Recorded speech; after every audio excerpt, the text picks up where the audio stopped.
Welcome to another episode of the MMA Lock-Cast. I'm your host, Manpreet, aka MMA Lock of the Night, and your boy on Twitter at MMA Lotn. This week, we're going to be going over two UFC events. We got back-to-back events on Friday and Saturday. First, kicking things off with the Ultimate Fighter finale for Season 28. And then we're going into UFC Adelaide, which is headlined by JDS and Tuivasa. However, as we always do, we're going to kick it off with the casuals. This week, we're featuring my boy, Big Rob. What's up, guys? All right, this week, there were a couple good lockouts this past weekend. However, last week I had alluded to the fact that I was going to show my man, Big Rob, Francis Ngannou against Alistair Overeem. Again, he's never seen this before. Francis Ngannou won this past weekend, but we'll get into that a little bit later.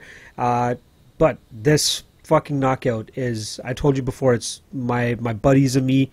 We have this as like our profile picture for our WhatsApp group just because it's so ridiculous.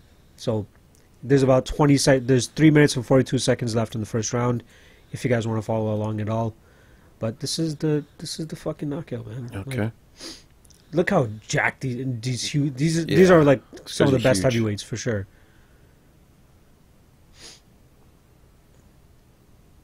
Just crazy. Yeah. Just give this a second and here we go. Oh, wow.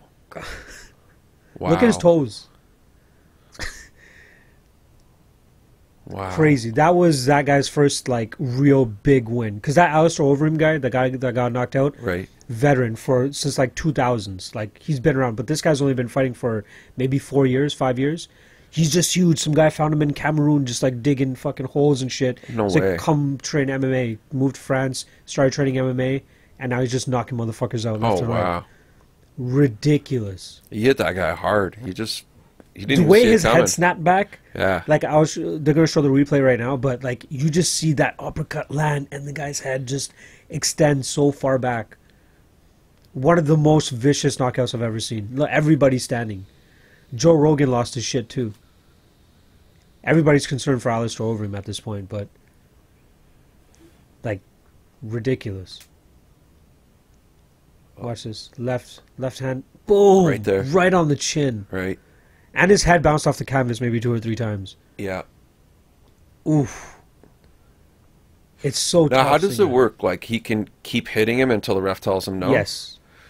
Now, what if the ref doesn't stop it? Can the ref... Some guys will like just out of the goodwill of their heart stop, and when they see the guys clearly out. But it's in the rules. Defend yourself at all times until the referee stops it. So he could have kept going if the referee fucked up. There's been some Yeah. times where like you've seen a guy is out and stopped defending, Yeah. and the fight should be stopped, but the referee just lets it keep going. Like there's been some really fucked up ones in the past.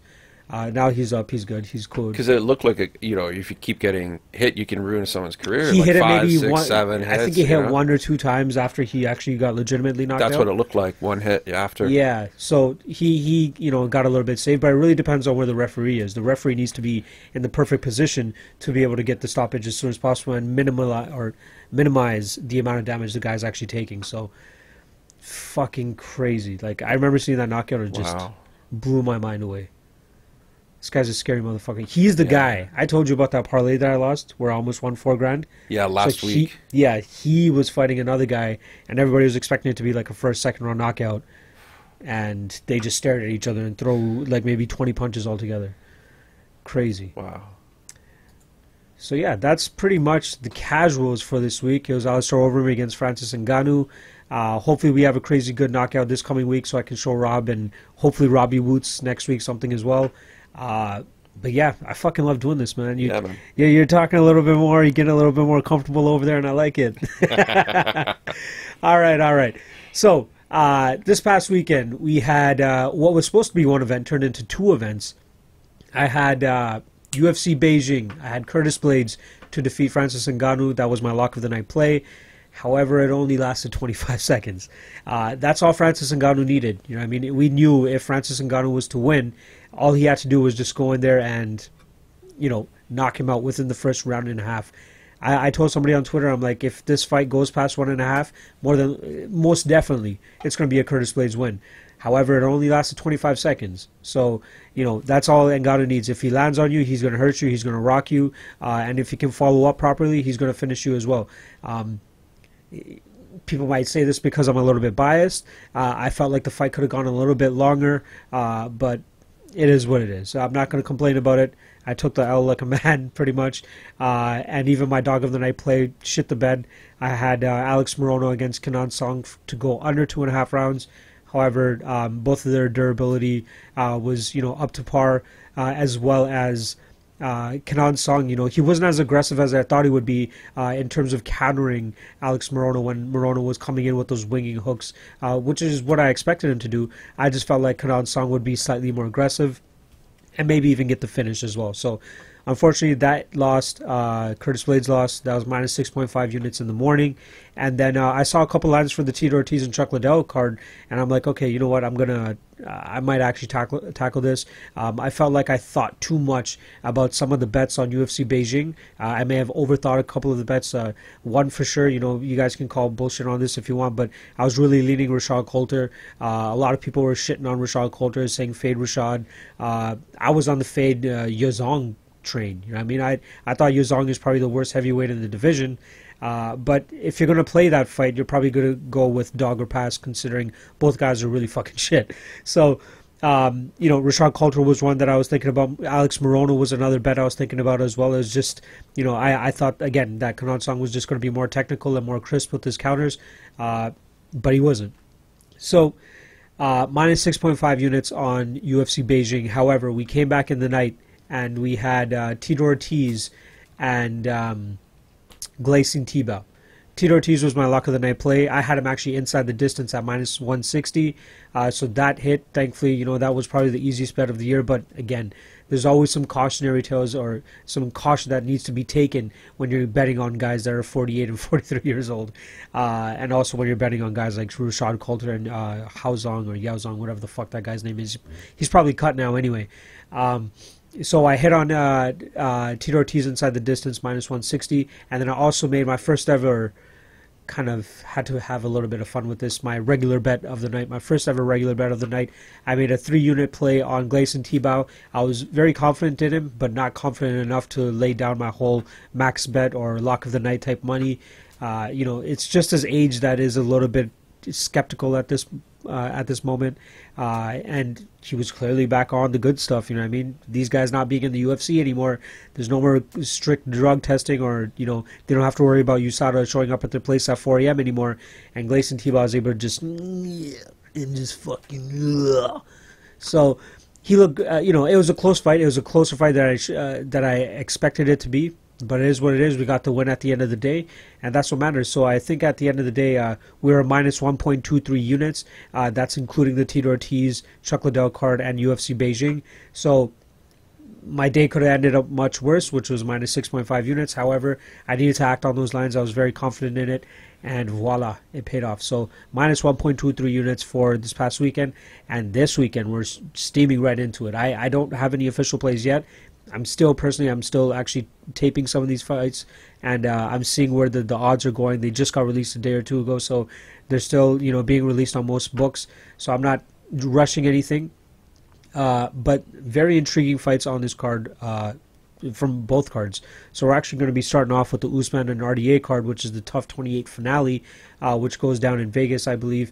I am not breaking down any of those TUF fights. I'm telling you guys that right now. Maybe I might look into them a little bit later into this week if I really can't find anything else on the card. But there are a couple of things that pique my interest at the moment, so I'm just going to take my time and actually look into those a little bit more. So starting off with the first fight of the night, at least according to Tapology, is Raoni Barcelos against Chris Gutierrez.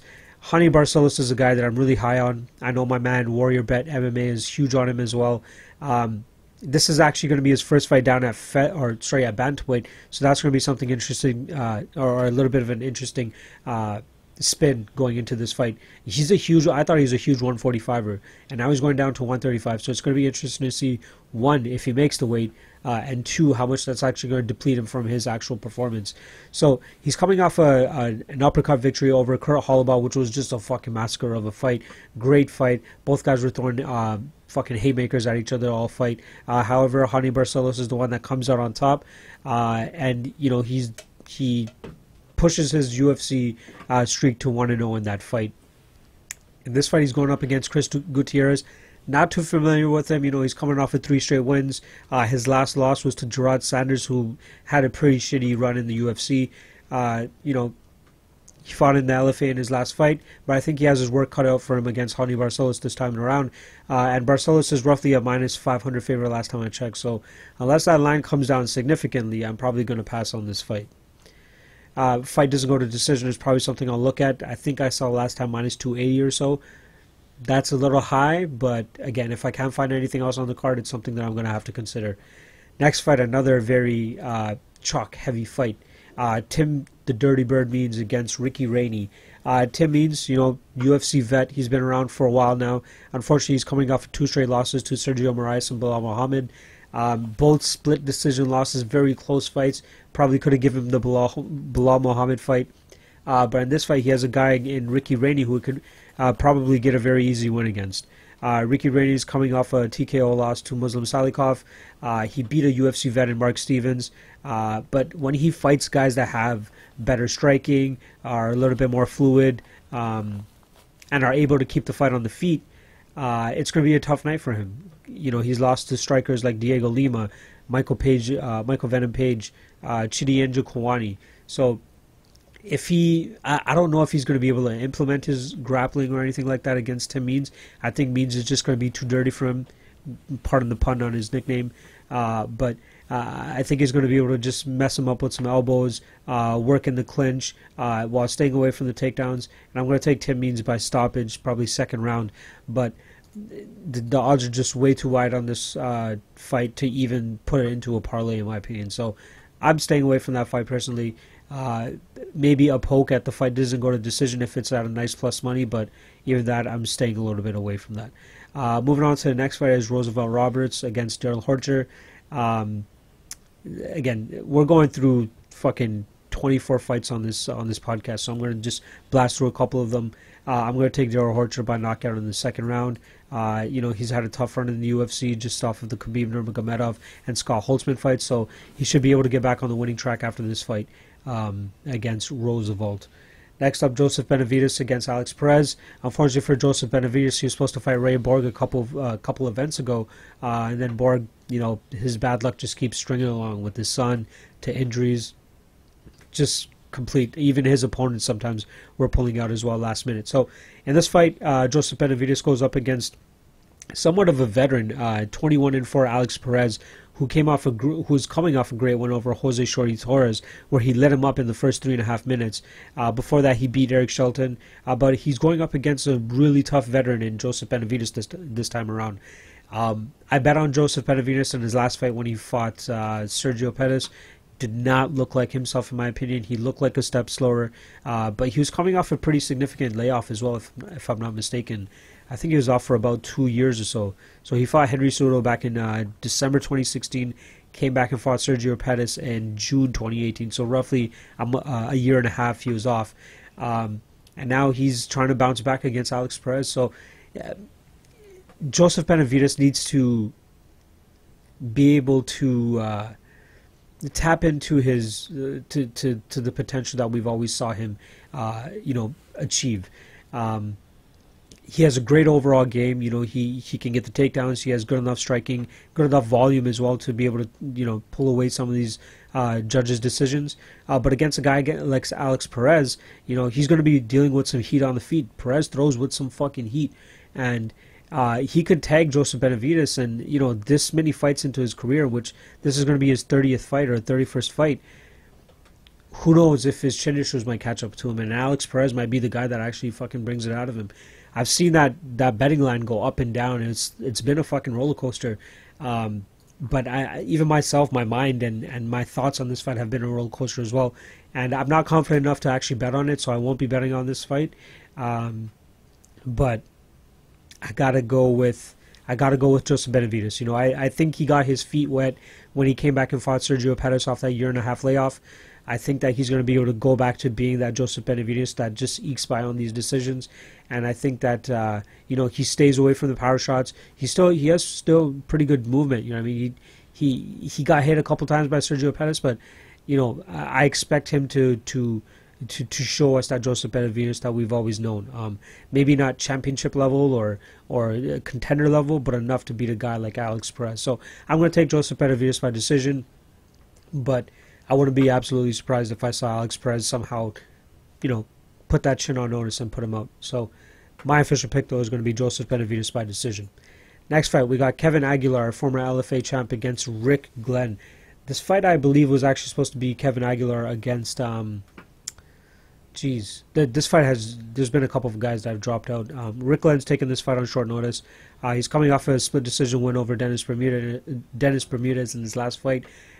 He has a very dirty grinding style. The whooping that he put on Gavin Tucker for 3 rounds was just ridiculous. How that fight was continuously allowed to go on and on is just even more ridiculous. He came back and he lost to Miles Jury, but then his last fight again, he won a split decision against Dennis Bermudez. Kevin Aguilar, 15-1. Former LFA champ. I think his only loss was to Leonard Garcia back in 2013. So that's an interesting loss to have against a guy like Leonard Garcia back in 2013. But since that fight, he's rattled off 7 straight wins over guys like Damon Jackson and Joy Gomez, who I heard was very highly touted as well on the Dana White Contender Series. So that was a hell of a fight too. That went to a split decision. In this fight against Rick Glenn, though, I don't know if the bright lights and all that stuff are going to catch up to him. Rick Glenn is just a tough, grizzled vet. He's kind of good everywhere. He's decent enough everywhere to get by on these fights, especially to win that fight against Dennis Bermudez. In this fight, I just don't know. I need to look at Kevin Aguilar a little bit more. So I'm just going to side with Rick Glenn by decision. But maybe a little bit more tape study might change my mind. Next up, we got Antonina Shevchenko against Ji-Yoon Kim. Shevchenko, Antonina, I should say, the older sister of the other bantamweight and flyweight now that we all love, Valentina. And first of all, let's be clear. One of their parents fucked somebody else. Clearly, they don't look like sisters at all. At all. I don't get it. One looks more Latino, the other one just looks absolutely Russian. So something's going on over there. Something's up. So we got Antonina Shevchenko. She's still relatively new in her MMA career. This is going to be her 6th MMA fight. She won on the Contender Series in her last fight, halfway through the 2nd round. But she's fighting these girls that are 0-0, 0-1, 4-3. Her last fight, 7-3. Okay, that's a girl with a little bit of experience. This time she's going up against a girl in Ji-Yoon Kim who's 8-1-2. Has more experience, MMA experience, and has had a couple of fights in the UFC already. She's 2-1 in the UFC. Only loss coming to Lucy Pudilova. So she's a decent fighter, but Shevchenko just blows her out of the water in terms of stand-up. I think that she's going to be able to get in a finish in this fight. I think that Kim is a little bit hittable, and I think that she won't get comfortable enough to implement her own game. So I'm going to be taking Antonina Shevchenko by, I'm going to say, 3rd round finish. I think it's going to be a little bit of a slobber knocker, and we're going to get some good exchanges, but I think that Antonina is always going to get the better of the exchanges. I think that she gets the finish later in the fight, let's say round 3. Next fight, Darren the Dentist Stewart against Edmen Shahbazyan. Armenian motherfucker fighting out of Glendale Fight Club.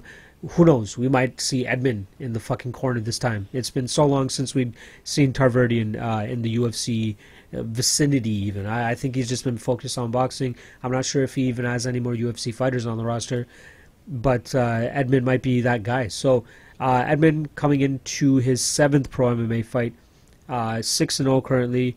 All of his wins are by finish. So, all of them are in round 1 as well.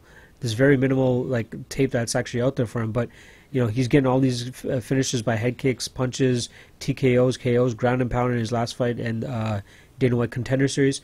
And Darren Stewart's been doing the damn thing as well. I bet against him when he fought Eric Spicely. I thought Spicely would be able to get him down and submit him because we've seen the flaw in Darren Stewart's game when he hits the ground. You know, Julian Marcus was able to choke him out with the front choke. Carl Roberson was able to choke him out without much resistance.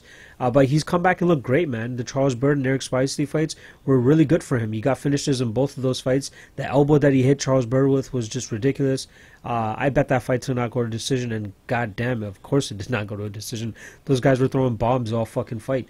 In this fight against Edmen Shahbazyan, I expected not to go to a decision either. I think last time I saw the odds were minus 400, and rightfully so. I think this is the dark horse for fight of the night. I'm gonna go with Darren Stewart. I think he just has the cleaner striking. At least from what I've seen so far, there's not too much out there on Edmen. But I think Darren Stewart continues his role, and he moves on to 3-0 in the UFC, or at least 3 fights in a row, to push his UFC record to 3-3-1. So there's that. At least he'll be able to be roughly 500. Next fight, a fight that I'm very excited for.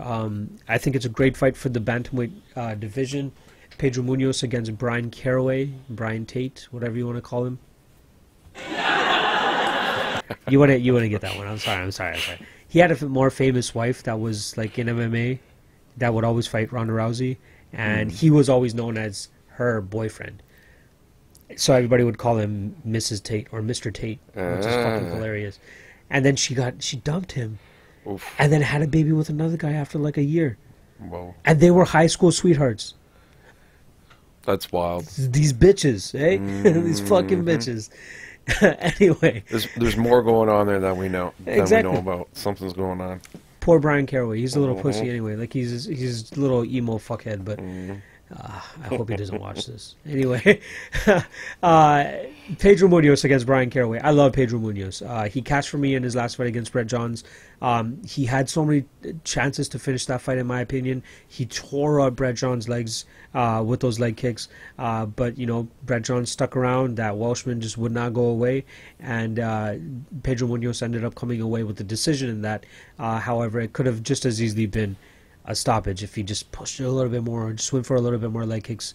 But again, it's much easier said than done. I'm sitting here in this fucking chair. He's actually out there getting punched and kicked in the face, so it is what it is. He has a split decision loss to John Dodson in his second last fight. If that fight had gone his way, he'd be on his 6-fight winning streak right now and probably fighting for a title. Let's be serious. Brian Caraway, you know, it just doesn't seem like that guy fights enough. He had what is it? He hasn't fought since January, March, where he lost a split decision to Cody Stamann. Before that, he fought Aljamain Sterling and won a split decision in 2016. So he had fights with Jimmy Rivera and Luke Sanders canceled. Ooh. Tastes like shawarma. Anyway. Wonder why. Yeah, so, you know, he's coming off a loss to Cody Stamann. In this fight against Pedro Munhoz, you know, I think that Pedro Munhoz is just he's a more aggressive and stronger striker. You know, the more aggressive fighter in terms of just coming forward and putting the pressure on guys. He has great jiu-jitsu, so I don't think that the jiu-jitsu or grappling that Brian Caraway brings to the table is going to, you know, cause Pedro Munhoz any issues. So I'm actually, you know, I'm going to wrap this up real quick. I think that Pedro Munhoz wins this fight. I wouldn't be surprised if we see him get a stoppage by, you know, landing some shots on the feet and then eventually getting a submission. But I'm officially going to go with Pedro Munhoz by decision. I think that, you know, again, he just puts the pressure on Caraway. Caraway is not going to be able to stand or at least deal with the striking pressure and the power that Pedro Munhoz brings. And any type of, you know, takedowns or anything that he goes for, Munhoz is good at, you know, locking up that guillotine, so that's something that he's going to have to worry about as well. But I think that Caraway is just, you know, he's a veteran enough to know to how to stay out of those guillotines. So I think it's just going to be the pressure and pace of Pedro Munhoz that puts Brian Caraway off, and it's going to allow Pedro Munhoz to come away with the decision victory. Next fight, we got a TUF finale fight. I'm not going into it. Justin Frazier against Juan Espino. I'm going to go with Juan Espino just because he's Spanish. And his nickname is El Guapo. And main event is Kamaru Usman versus Rafael dos Anjos. So this is a bit of a stylistically, this is the second straight fight for Rafael dos Anjos where he's fought in a guy with such pressure and imposing grappling skills. Kamaru Usman is coming off a 5-round decision victory over Damian Maia. Yep, and then he decisioned Emil Meek before that. His pressure and his imposing style is so hard to deal with for a lot of guys. That's why he's pretty much been undefeated. His only loss was his second fight against Jose Caceres way back in 2013.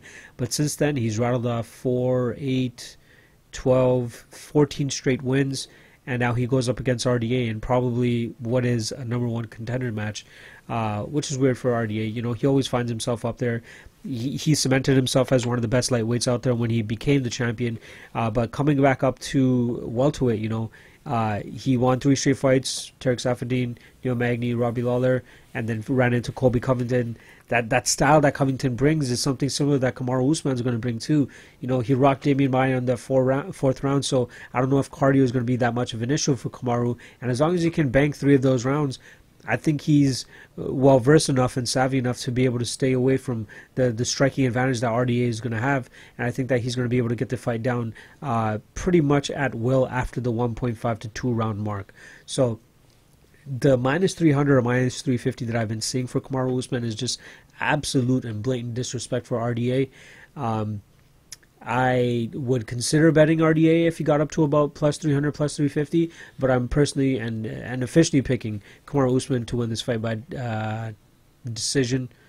If anything, maybe a 5th round stoppage if he wants to just have that little bit of extra oomph over Colby Covington, who took that fight to a decision. But RDA, again, he's no slouch. Stylistically, it's a bad matchup for him, but I think that Kamaru Usman just has the tools, has the pressure, has the imposing grappling to give RDA trouble. So I'm going to take officially Kamaru Usman by decision, but I wouldn't be surprised to see a 5th round finish for him either. So keep that in mind. All right, next event. Let's just fucking change up this fucking poster. Nope. Nope. Nope. Nope. I got this. I got this. I got this. I got this. I got this. Bam. All right. All right. All right. Ooh, ooh. Yeah.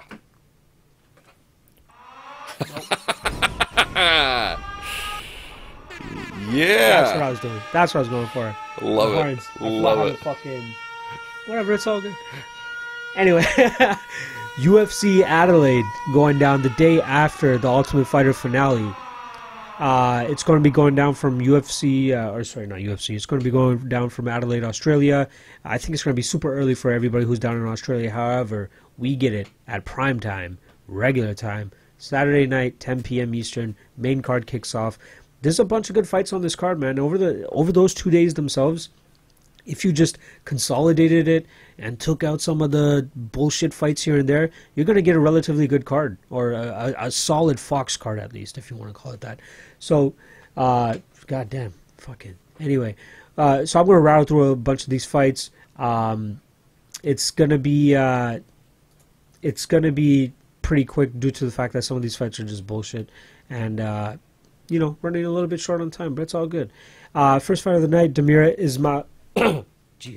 Ismagulov against Alex Georges. Know nothing about either of these guys. I'm just going to go with Damir because he looks more badass.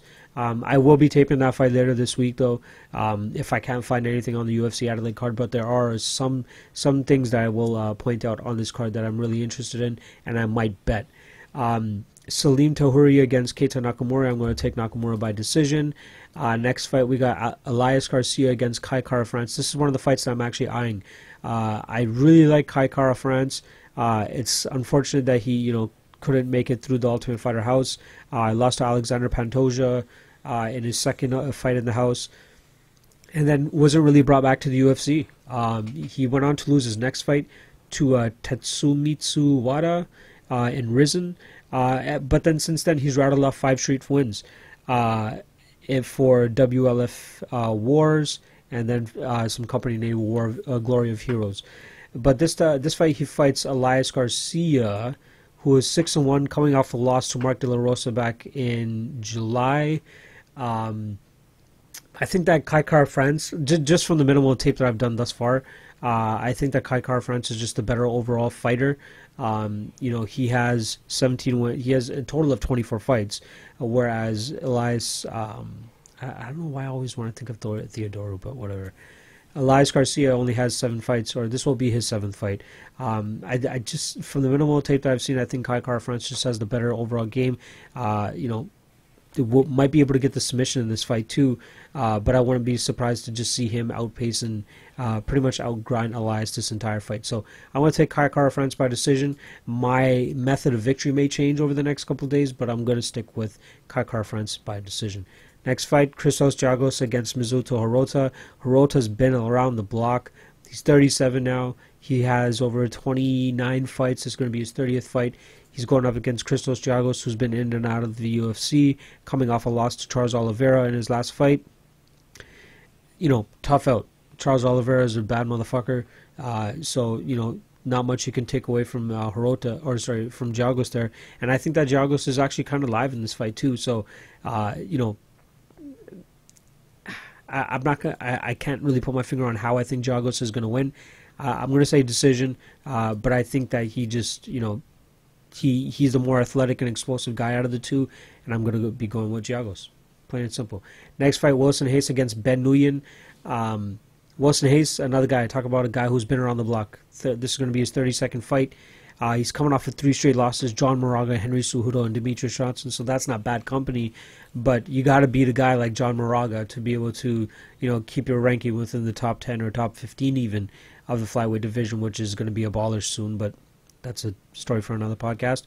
Ben Nguyen, he's always been hyped up recently. He's 17-7 right now. But when he came into the UFC, he was he was highly touted. He rattled off 2 straight wins, lost to Louis Smolka, which is unfortunate. You don't want to be losing to a guy like Louis Smolka. Anyway, beat Gian Herrera, which is a great win. Beat Tim Elliott in 50 seconds, another great win. Lost to the better grappler, even though he got dropped as well first against Jussier Formiga. And in this fight against Wilson Hayes, if Hayes isn't able to implement his grappling and strong jiu-jitsu style, he might have a long night against Ben Nguyen, who I think has the advantage on the feet. A lot of people are talking about Ben Nguyen as kind of a prospect, but he's only 2 years younger than Wilson Hayes. That's something to keep in mind too. So, he's sitting at 30 while Wilson Hayes is over at 33 now. So, at 3 years, but I'm pretty sure that somebody's about to turn 31 or somebody, whatever. Either way, I'm going to go with Wilson Hayes. You guys know I like to favor the grappler in most situations. He may be the older guy, but I think that Wilson Hayes is going to be able to get his hands on Ben Nguyen, drag him to the ground, maybe get a submission, if not be able to just dominate him on top for a decision victory. So officially I'm going to pick Wilson Hayes by 2nd round submission. If it gets into the 3rd round, it could get a little interesting for Hayes, who has shown that he slows down a little bit. But officially, I'll take Hayes by 2nd round submission. Next fight, just a quick pick: Yushin Okami against Alexei Kunchenko. 19-0 Kunchenko. I'm going to be taking him by KO. Yushin Okami's chin has not been the greatest, and he's just on the tail end of his career. 47th fight.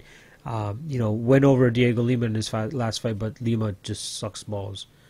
Plain and simple.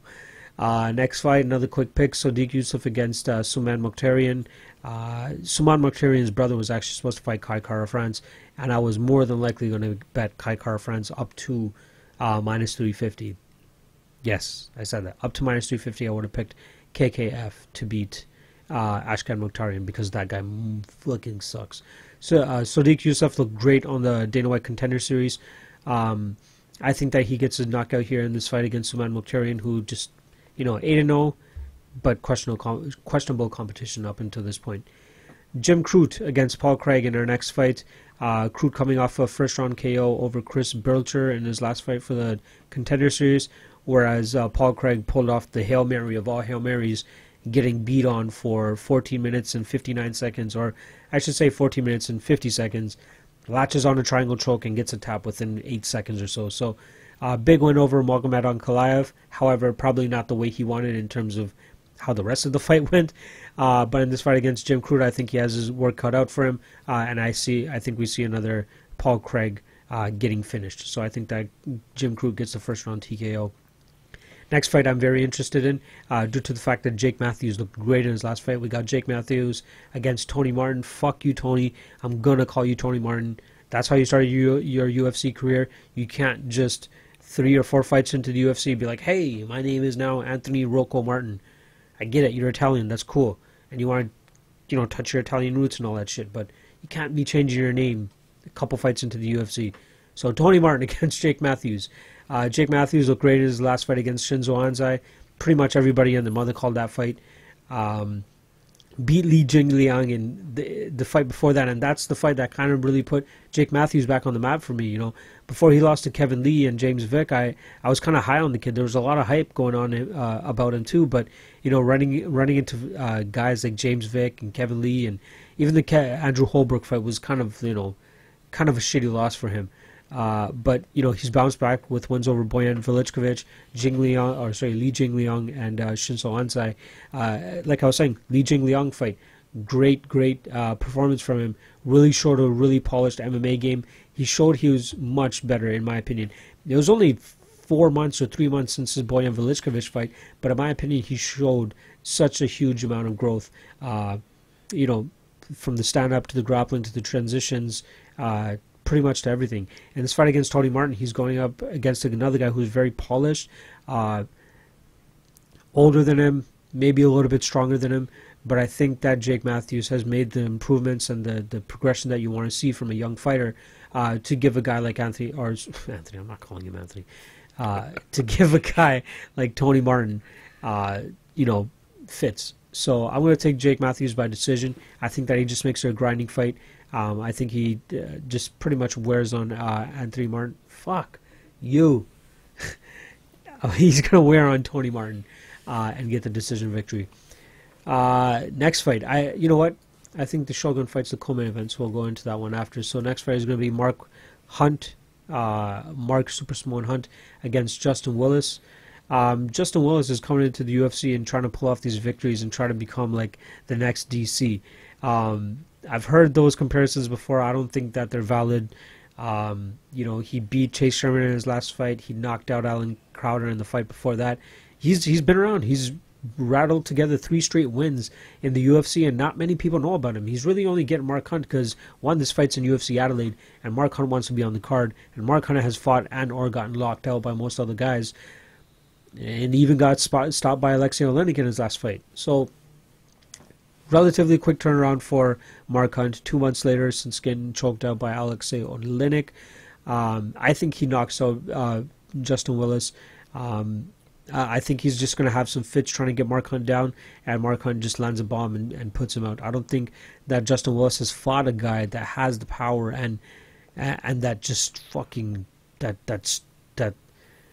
stumpiness, that immovable object type of physique that Mark Hunt has. So it's going to be a tough fight for Justin Willis, in my opinion. I think we get a Mark Hunt first round KO for his Doringa fans down in Australia. Talking about Australian fighters, Tyson Pedro comes back and fights Mauricio Shogun Hua. I saw Tyson Pedro around minus 350, closing in at minus 400, and I think that is absolutely unwarranted. Tyson Pedro is still relatively unproven. Lost via a straight arm lock to OSP in his last fight.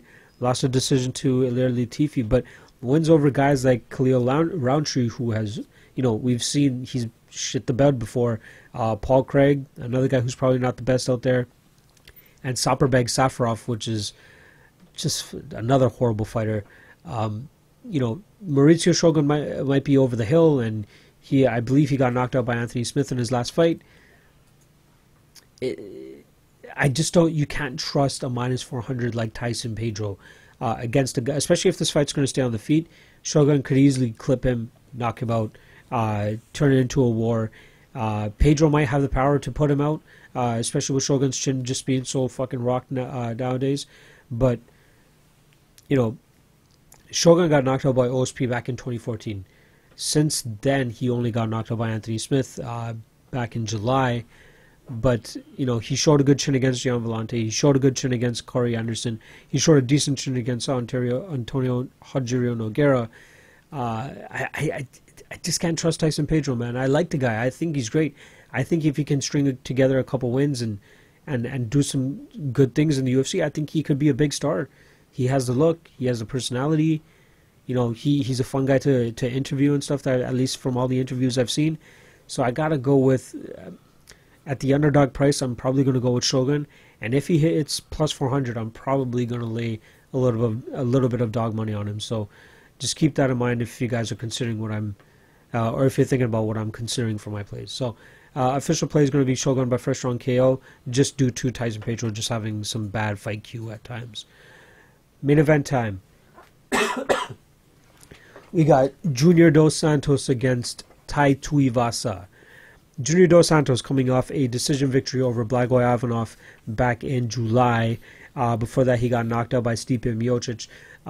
JDS is always able to put together these, I'd say, not masterful performances, but more so like very textbook, very technical displays of striking. Against Blagoy Ivanov, that fight was mainly contested on the feet, and he worked his jab, and his boxing just looked great. You know, we see JDS in these fights where he looks like JDS of old, and he may not get knockouts in some of these fights, but he just outpoints these guys. And for 5 rounds too, he fought Blagoy Ivanov for 5 rounds. I believe he decisioned Ben Rothwell over 5 rounds as well. You know, besides that Stipe Miocic loss, and even the Alistair Overeem loss, I've told this to many people. The one thing that always seems to happen in these JDS losses is he seems to lose his sense of awareness of where he's at in the cage.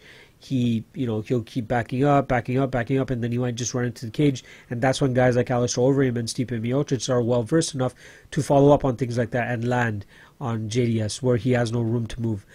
If he can mind his pacing cues and actually stay, precise and technical with his foot movement, he should be able to stay out of the power shots of Tai Tuivasa, who had trouble putting away a guy like Andrei Arlovski, who's had, if anything, worse chin issues than JDS. So if Tuivasa's not able to land a clean enough bomb, or if he's not able to cut off the cage and not allow JDS to use his foot movement, I think Tai Tuivasa could easily win this fight in the first round. He has that much power. However, I just don't see him being able to outstrike a guy like JDS. I don't see him being able to land, unless JDS has one of his brain farts again. I don't think that he'll be able to land on JDS clean enough to put him out. So I'm actually going to take JDS by 4th round TKO. I think he lights up Tai Tuivasa for the first couple rounds, and then, puts the foot on the or on the gas a little bit harder in the 4th round, and is able to, this will be the first time that Tai Tuivasa has seen a 4th round. So it might be a JDS that just has more gas in the tank, more power in his hands, that is able just to TKO Tai Tuivasa. So I'm going to take 4th round TKO for JDS. It is something that I'm looking at betting, not saying that I'm going to, but if nothing else shows itself out of my tape studying, I will more than likely go with JDS, just because I believe this is a tailor-made fight for him. And the fact that Tai Tuivasa wasn't able to finish Andrei Arlovski in his last fight is kind of concerning as well. I can't take much away from Tai Tuivasa though. He is undefeated in MMA, 9-0. In the UFC, he's currently 3-0. But wins over Rashad Coulter and Cyril Lasker, who are probably top 5 worst heavyweights of all time. And then a decent win over Andrei Arlovski, but JDS is going to be a very stiff test. That's top 5 material right there, and if he can't pass this test, he does not deserve to be in the top 5. So, official pick, JDS, round 4, TKO. All right, that was. Woo! I fucking got through it. That was 24 fights. Quick picks on a couple of them, but 24 fights. Next week, we are going to be covering UFC 231, which goes down in my hometown, or hometown-ish, close enough, Toronto, headlined by Brian Ortega and Max Holloway, as well as Valentina Shevchenko and Joanna Jędrzejczyk. I can't wait for that fucking fight. Both of those fights are going to be bananas, and even that card is just going to be fucking ridiculous. So I can't wait to break down that fight for you guys next week, and then to be there live is just going to be even more sick. Lock Fight League has been going great. Week 1 has been going great. Week 2 is this week. then I believe the last week is actually going to be December 15th, or if not, UFC 232 fight week. So we got a $75 pot and an $80 pot. We got 5 guys battling it out in one division, 6 guys battling out in the other. It's going to be great. My man Newsom as well dropped some news for you guys. We're going to be doing the tape index on his website, compiling pretty much your guide for every UFC event coming up. We're going to have everything in one place for you guys, where you guys can just see every fighter and pretty much either their last 5 fights or the most relevant fights for that particular matchup. So it's just going to be pretty much a handbook for every single card. All the interviews that you guys need to know about, everything's going to be in one page that you guys can just go to and see and check out and take advantage of. It's going to be free as well, so don't worry about that shit. I believe it comes out in January. My man Newsom is working on it as we speak. I'm doing some of the groundwork right now just to make sure everything works out perfectly and that we're set up and ready to go for January. But I am fucking psyched, man. It's gonna be sick. I'm so amped. Like I'm so excited for the schedule that we got coming up. So last thing about it, make sure you guys tail my plays for TUF 28 finale as well as UFC Adelaide. If I hit both of those events, UFC 231 is going to be paid picks. So like I said last week, I know Curtis Blades lost, but we're about to get back on 3 straight wins again. Tail these 2 picks, and we can make some money together. Yeah. All right. That's pretty much it. I'll see you guys next week once again to break down UFC 231. Until then, just keep your eyes peeled on my Twitter timeline to see when I drop my plays for this weekend. Peace. Yeah.